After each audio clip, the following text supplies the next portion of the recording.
This meeting is being recorded. Hey, Nate, it's Nick Osen. Thank you so much for the time tonight. Hey, no problem. It's good to, I can't see any of you guys, but it's good to be with you guys virtually. Definitely. I'm just curious, a couple of things. Where have you kind of seen the most, growth and progression from Hunter really since December or January? And where would you maybe like to see a little bit more of that as we kind of get closer to, fall camp and such? Yeah, it's been fun to work with him these last few weeks, especially in spring ball. He's got a lot of really good reps under his belt, and it's fun to go back and watch the film from last year because he's able to talk through, what he saw, decisions he made, reasons why he went, to certain spots on the field, and really just to be able to dial back into what we're trying to do, how we're trying to execute. Some of the tweaks and changes that we've made, and honestly, to get out there on the field and get reps. It's one thing to theorize about things all off season. The blessing of spring ball is you get to put those things into action and start to see some of those results on the field. Start to see if things that you may have tweaked from last year make sense, and he's responded well to that. Thank you. Nate, it's Randy. At the Register. What kind is he being pushed hard? I mean, obviously last year he probably wasn't, but is he being pushed hard by Rocco and maybe even JJ? Yeah, it's been a really competitive spring overall. I think from position to position, you've had young guys that have been chomping at the bit, and it's no different in the quarterback room. I think the experience that Rocco had, even going through last season, the reps that he got in game, in practice, you've seen a lot of growth from him. You've seen his maturity, even in the last few practice.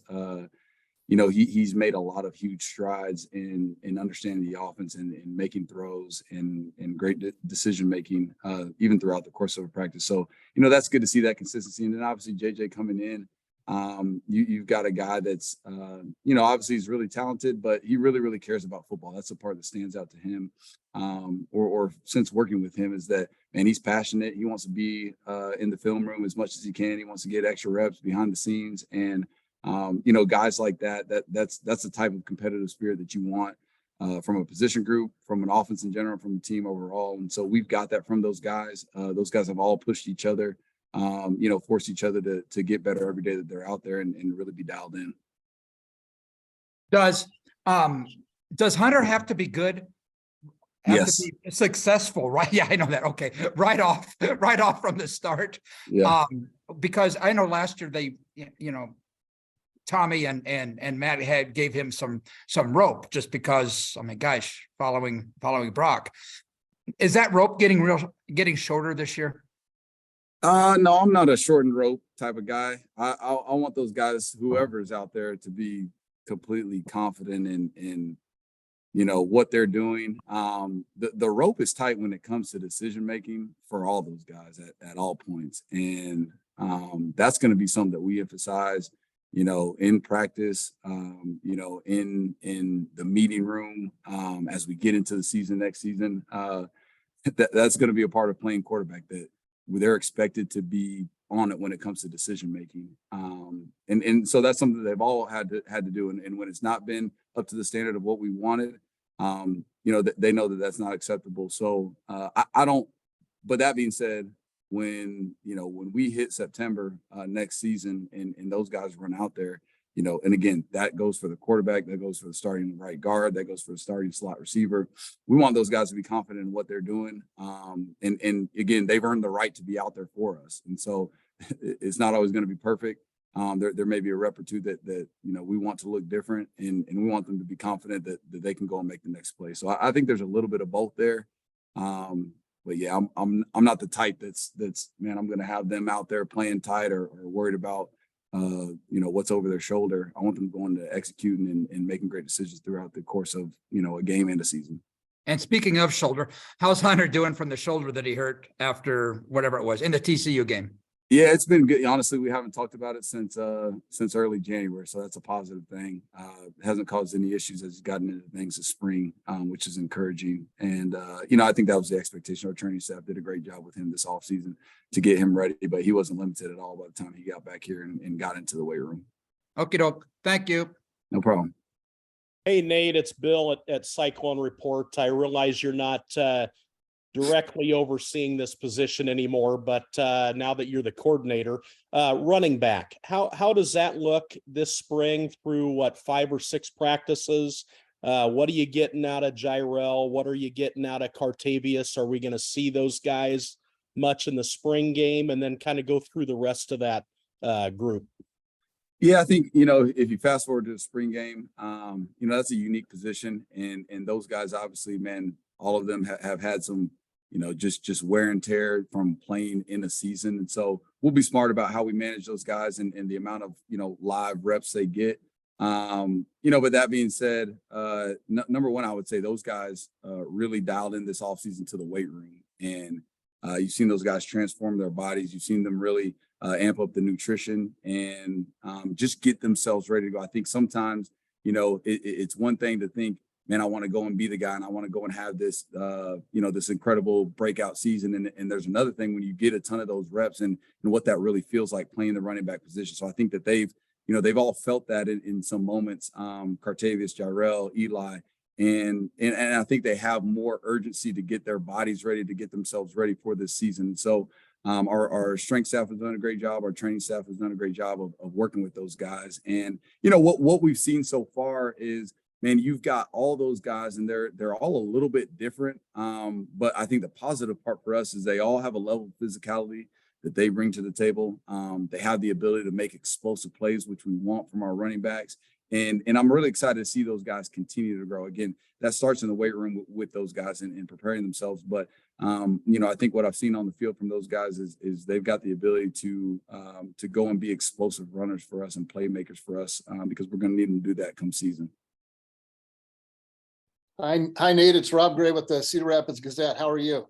Good. How are you doing, Rob? Doing great. Thanks as always for your time. Wanted to ask, when you first met us after being elevated to the offensive coordinator, you talked about how exciting it was working with the new guys, kind of game planning, I guess, behind the scenes, and obviously Taylor's still there.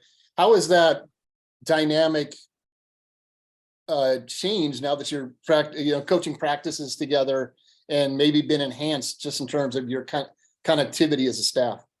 Yeah, it's again, it's been a huge positive to get into practice because again, you can get away from theorizing about things and man, we can do this, or man, we should do this. And you actually get some reps to see what are we good at and what are the things that fit us and fit our players. And you can really start figuring that out as an offense. And I think it's been cool to have guys with different experiences come into the fold that obviously have different ideas, but even just, man, their ability to teach, their ability to coach, man, maybe they see things that man, I've never really realized, or things that, Coach Mauser, man, we've had a different take on it. And so they've been able to add, just a different experience to the fold, which has been huge for us. And then, those guys are again, they're great teachers who care about the kids that they coach a ton.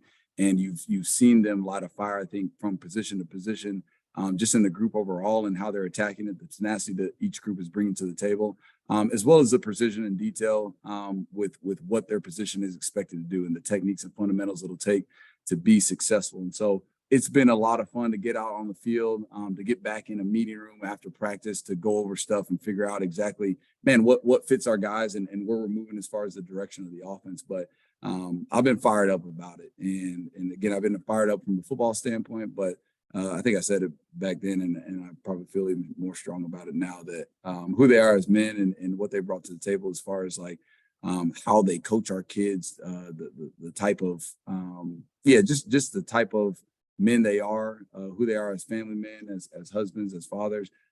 It's been inspiring just to be around as a fellow coach, to be honest with you.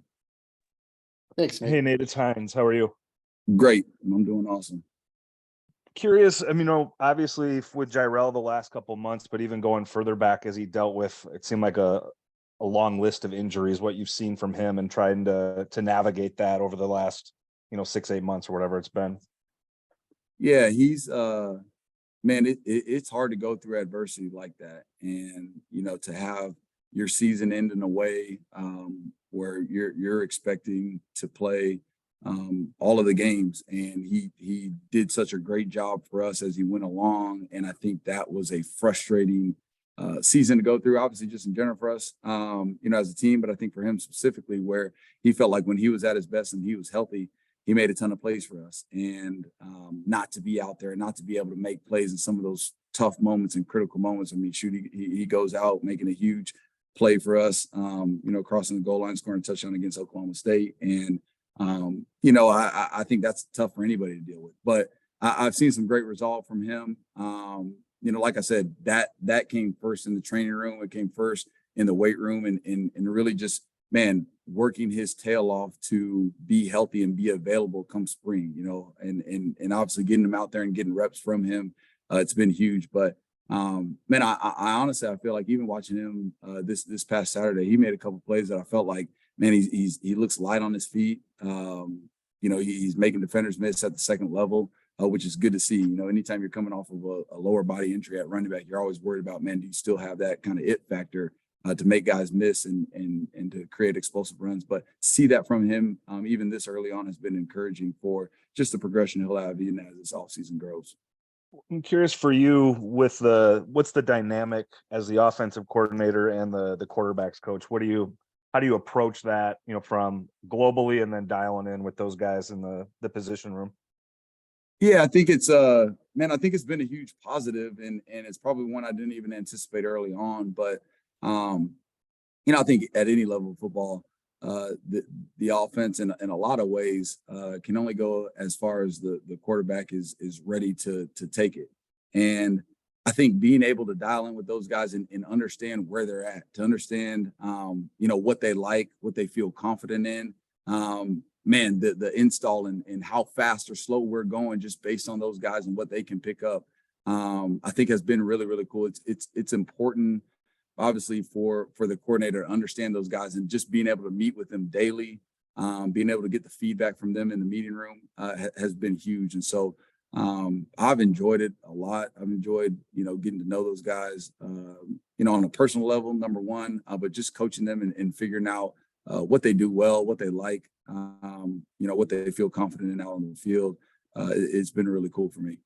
Is there anything you do differently with that group than you did with the wide receivers or the running backs, or is it mostly the same, just a different position? No, everything I would say is different. Okay. It's different coaching that crew. And that, we had a conversation about this early on in spring, and the expectations and the standards, they got to start in that room. And, for our offense to be together, that room has to be together. And so that was a starting point for us as a group. Our offense will only go as far as those guys are willing to take it. And that's the level of, tenacity that they approach the meeting room with. That's the way that they approach the practice field.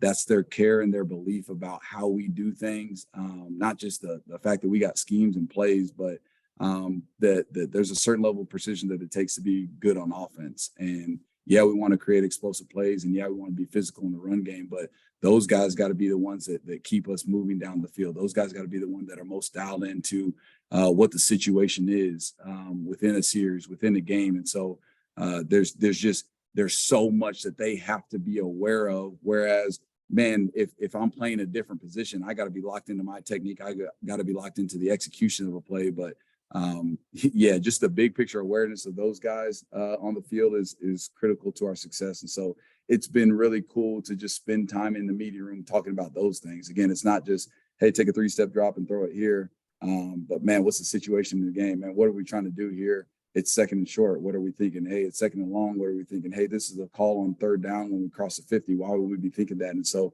I think those parts have been really cool for me, just to get with those guys on, and they're football junkies. So they enjoy eating that part of the game up as well.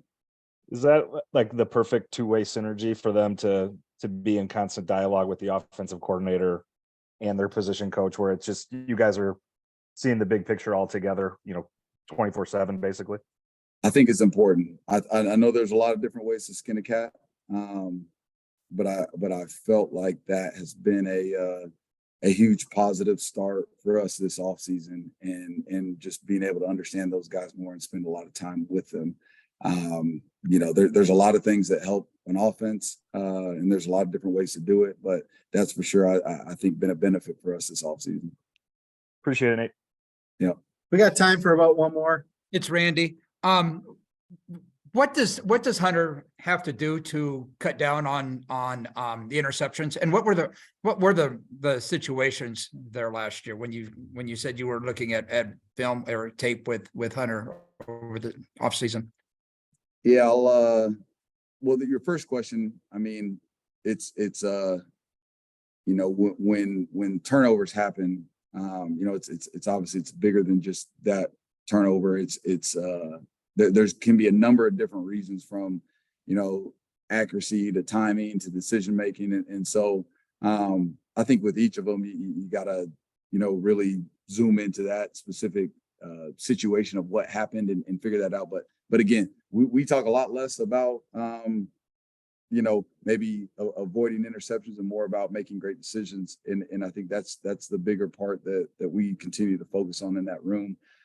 Is being great decision makers. And yeah, that's when you throw the ball, but there's also decisions that got to be made in the run game and what they do there as well. And so that's all a factor to our execution on offense. And then, when you talk about situations, football is broken up into a number of different things. You've got your, you take the field and you have, your drive starter, which there's always a way of processing that and thinking about that.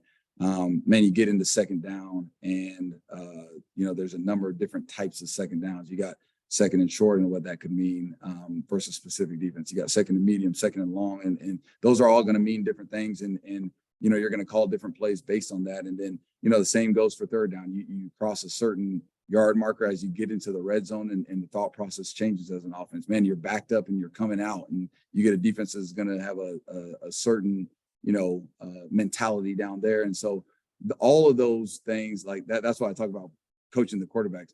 You got to talk through and you got to process through all those things, because you can call a play, you call a quick game play on, third and long. You could have a totally different mentality than we're calling that play on 1st and 10. It could be the same exact play, but the mentality of what you're thinking in that situation could be totally different. So those, I guess, are the parts that we've been able to uncover a little bit more and talk through. And again, you can meet with the quarterback from now until the season and feel like you still got more stuff to talk about when it comes to situational football. Okay. Thank you so much. No problem. All right. Thanks, Coach. Appreciate you guys. Have a good one. We've got